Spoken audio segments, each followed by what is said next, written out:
Bom dia pessoal, tudo joinha? Tudo beleza? Escute, olha só como que tá o tempo lá fora hoje, que maravilha! Pensando nisso, né, eu queria saber aí de você. Tá chovendo aí?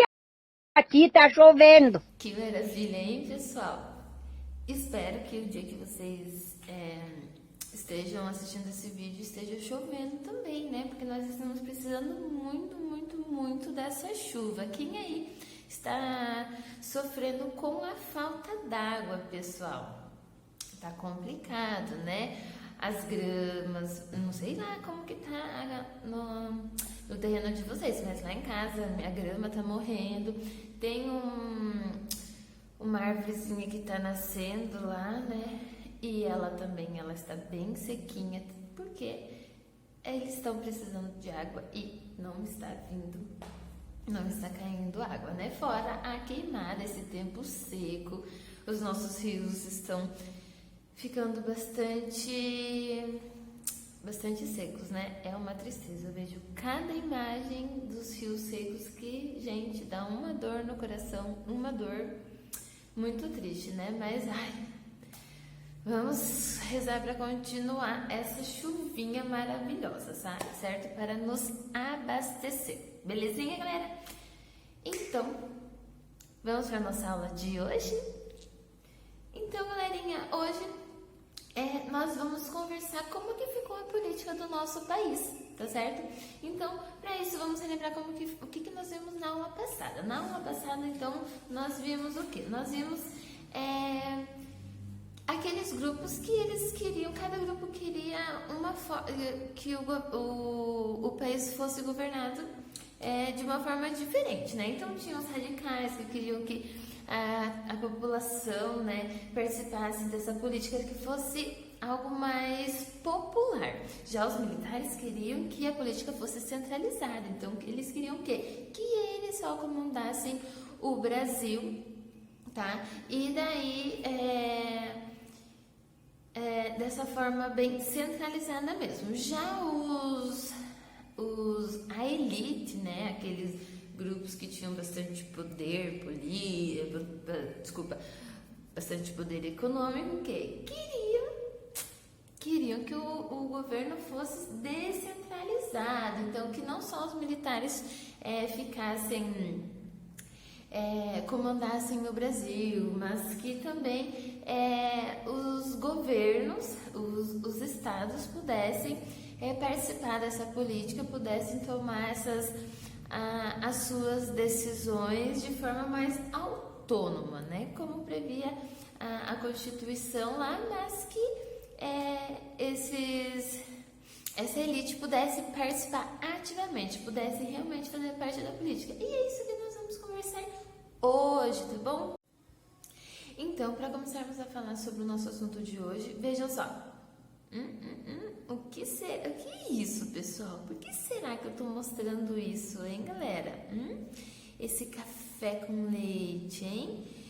Pois bem, nós vamos ver que tem tudo a ver com o nosso assunto de hoje, tá? Porque nós vamos ver como que ficou a nossa política brasileira, então, depois da saída do então, né? Até então, o presidente Deodoro da Fonseca. Então, vamos relembrar.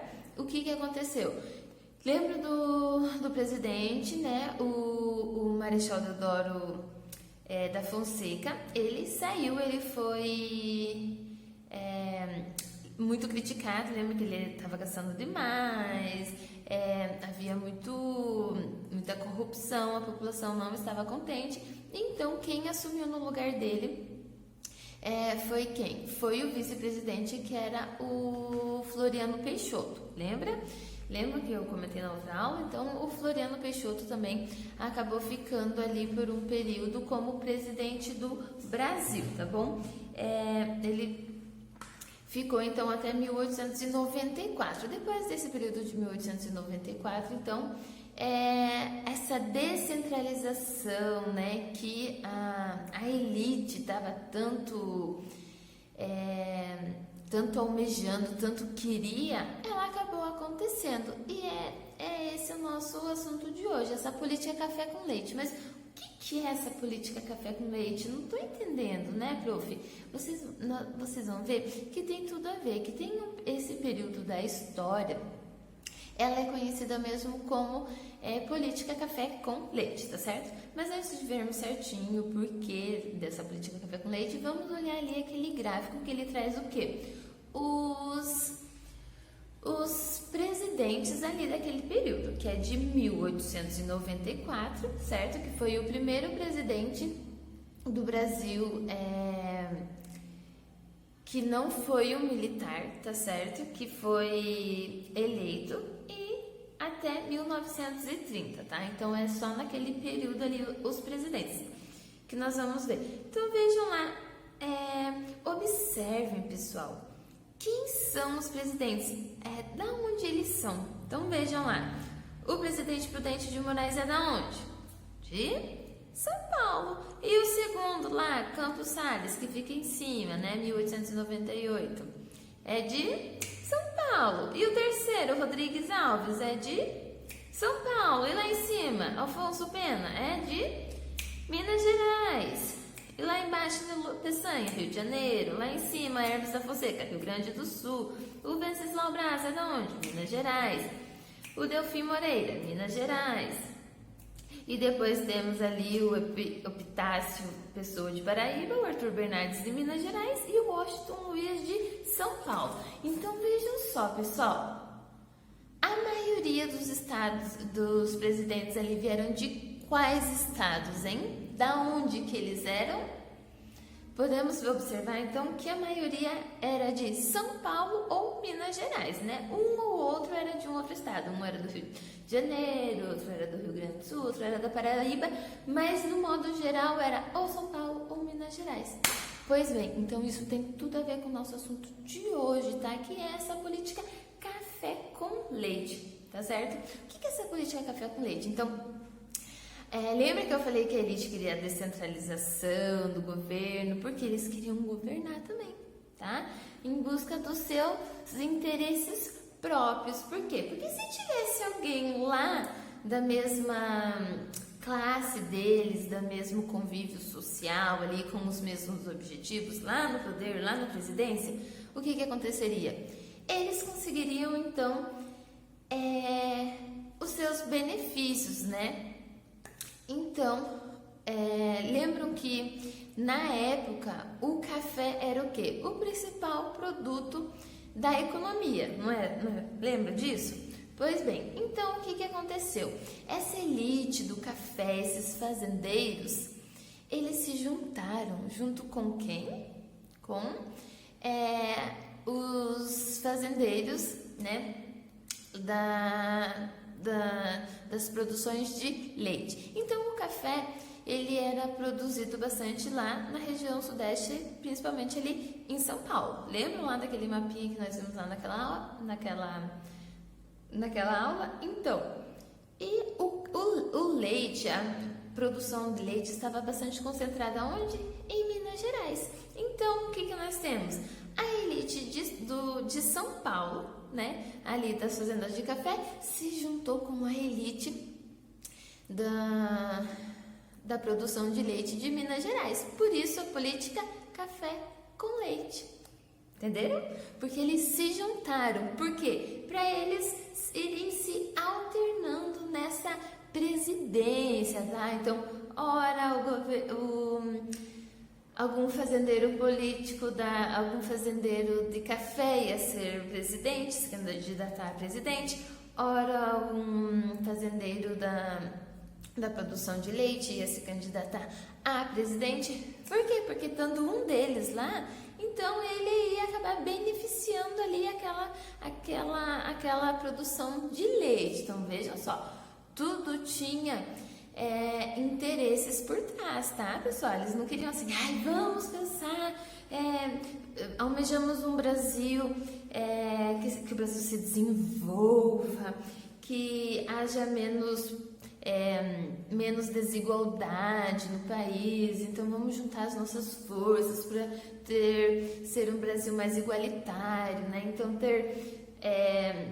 não ter tanta diferença entre os pobres e os ricos. Você acha que esse era o objetivo deles? Não, que nada. Eles queriam, estavam pensando no seu benefício próprio, por isso que eles se juntaram, então, para eles irem fazendo essa alternância, tá, pessoal? E olha só, podemos ver como isso funcionava. Vejam ali aquela charge. O que essa charge nos mostra, pessoal? Então, observem ali que nós temos esses dois homens, né? Vejam como eles estão vestidos. Falando nisso, pessoal, estão vendo que eles estão com esse chapéu, com essa bota? Eles eram, então, chamados de coronéis, tá bom? Esses fazendeiros. Não é aquele coronel lá aquela patente militar, tá bom? Era coronel.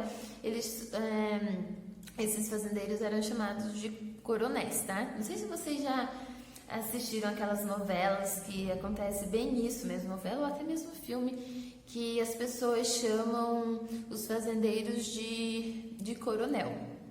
Então, eles eram chamados de coronel, tá certo? Por isso que eles estão vestidos ali daquela forma. Então, ali nós vemos o quê?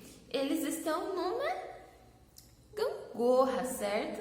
E temos ali em cada ponta daquela gangorra, observem as cores ali daquela gangorra. Então, nós temos as cores verde e amarelo. Então, o que aquela gangorra está representando, hein, pessoal? Está representando o Brasil, não é mesmo?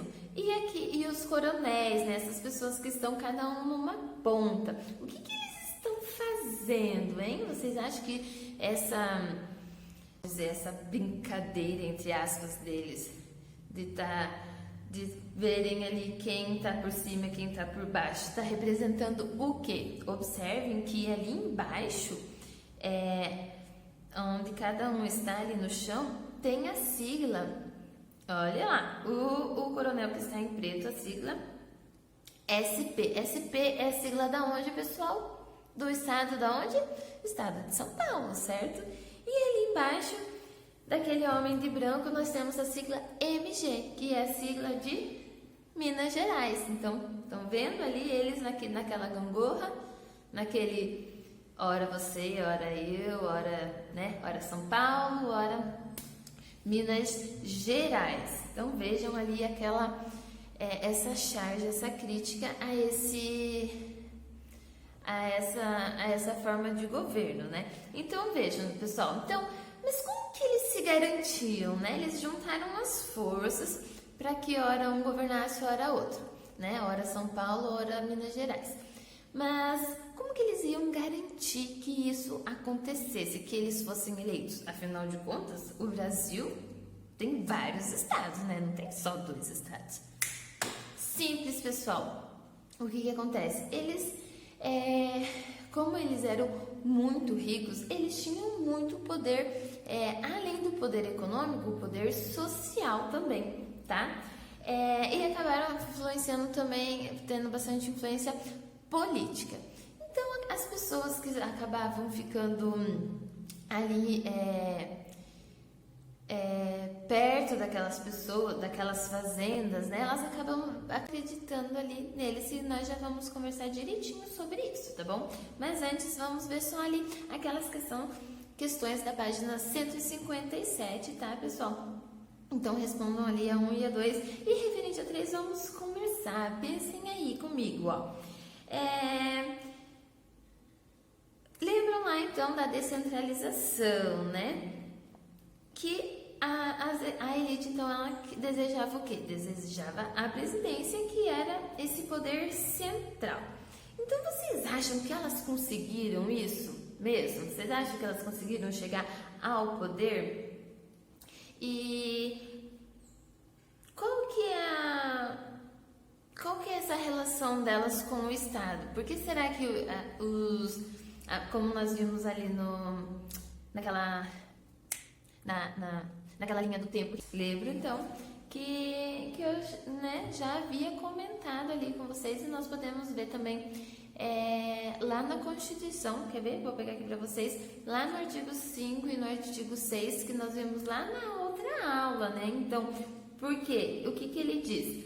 Que o Estado, então, ele vai cuidar da sua própria administração, das suas necessidades. E o governo federal, ele vai o quê? Só vai intervir em alguma calamidade pública, certo? Então, pensando nisso, né, a Constituição, ela traz ali que o governo federal pode ajudar os estados. Então, se tem alguém lá da elite, né, daquela região, né, eles podem então conversar e se ajudar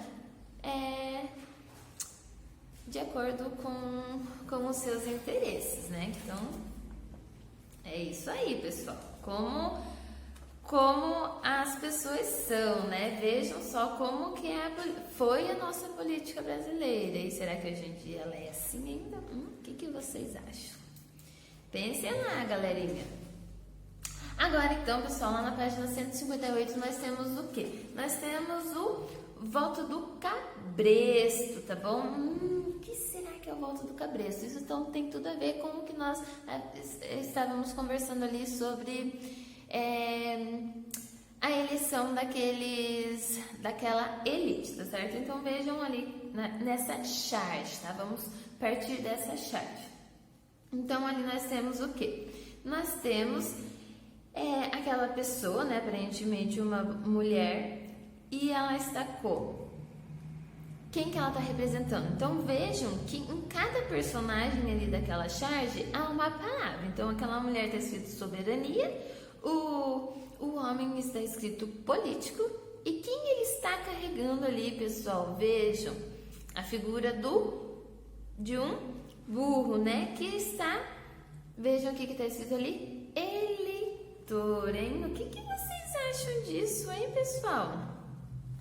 O que vocês acham dessa representação que cada um está representando? Então, olha lá o político carregando ali, puxando o burro, né? Vocês, então, já pesquisaram o que é cabresto e já responderam ali na questão 3, certo? Então, nós vemos que o quê? Que o político está puxando ali o burro pelo cabresto, que é aquela corda, certo? E o que vocês acham que isso tem a ver com a política? Ela faz referência ao que, esse voto de cabresto, hein, galera? O que vocês acham? Então, quem fez essa charge foi Storm em 1927, certo? Que ela foi publicada na revista Careta. Como que vocês acham que foram as eleições no período, ali naquele começo do período republicano? O voto era aberto ou o voto era secreto, hein, pessoal? Pois bem, isso tudo tem a ver com esse voto de cabresto, tá certo? Gente, as eleições naquela época eram muito fraudadas, tá certo? Então, lembra que eu comecei a falar lá sobre a influência que aqueles coronéis tinham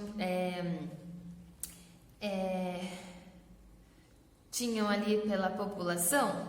Então, pessoal, a grande parte da população, então, que era bastante pobre, acabava sendo influenciada por esses coronéis, tá certo? E outra coisa, né? Então, além deles serem influenciados, acharem que o que eles estavam falando era realmente correto, muitos acabavam, então, sendo comprados. Então, chegava lá a época das eleições, esses coronéis, né? Então eles indicavam alguém para participar da eleição e a população tinha que votar naquela pessoa, tá bom? Se quisesse algum benefício, se quisesse alguma coisa em troca. Então, por exemplo, né? Eu vou indicar, vou indicar o João Vitor para presidência, mas a turma toda tem que votar no João Vitor. Então, se vocês votarem no João Vitor, eu vou Vamos ver.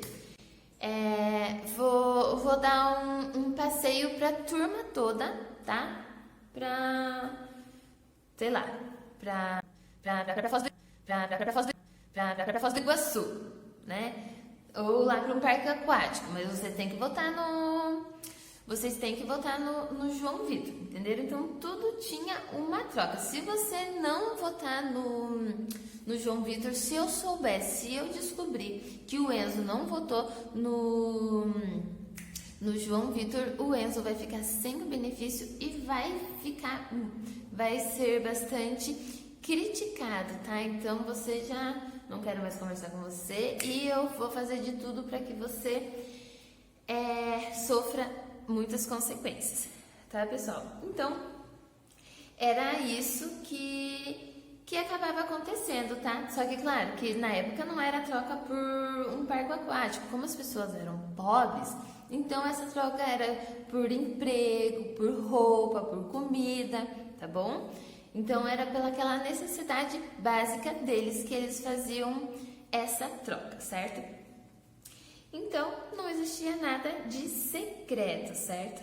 Então, pessoal, além de não ser secreto também e sofrer as consequências, uma das consequências era a violência, tá? Então imagina só, se você não votasse em quem o coronel indicava, você sofria com a violência, certo? Então, pessoal, vocês acham que ainda existe a compra de voto no Brasil? Nós vimos que isso era uma prática lá antigamente, na antiga república. E hoje em dia, em 2020, será que isso acontece ainda? O que vocês acham, hein? Dessa vez eu quero que vocês respondam ali naquela questão 2, mesmo que era só para conversarmos, eu quero saber a opinião de vocês. Então respondam, tá? Então respondam a questão 1 e a questão 2, beleza? Então é isso, pessoal. Bora lá para nossa próxima aula. Beijão!